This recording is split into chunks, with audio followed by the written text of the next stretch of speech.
அவங்க சீக்கிரமா அவனை பிடிக்கணும். நமக்கு இன்னும் 2 செகண்ட் தான் இருக்கு, அதுக்குள்ள அவன் பாம்பு போட்டுருவான். பாம்பு போட வந்த இடத்துல கருமா சாணியை வேற மெதிச்சு தொலைச்சிட்டு. பாம்பு வைக்கிறே யாரா இது? ஓடு ஓடு ஓடு, உனக்கு தான் வெயிட் பண்றேன். சல்லா வா வா வா வா வா. அவன் அடிச்சலாமா? வேணா கோபி, அவன் நம்ம எல்லாரையும் பாம்பு போட்டு சாவ வச்சிருவான். என்கிட்ட ஒரு சூப்பர் பிளான் இருக்கு. அவனோட பொருளை வச்சு அவனை போடுறோம். டேய் பாம்பு வைக்கிறே, உன அக்கல்ல ஏதோ இருக்கு பாரு. இல்லையா? உன மாசம் தானே குளிச்சேன்.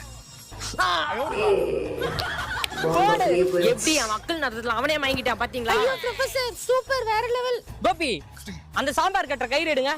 ப்ரொஃபசர். மேடம் இன்னைக்கு பாத்துக்கோங்க. Okay professor. ஹலோ பாஸ், பாம்பு வைக்கிறே ஒருவேளை புடிச்சிட்டோம். வேணாம் இன்னைக்கு. வேகமா தான் ஓடணும். ஏய் வேணாம் இன்னைக்கு. அவனை யார் தப்பிக்க விட்டுது? நான் தான். ஏன் அப்படி பண்ண? 1958 1958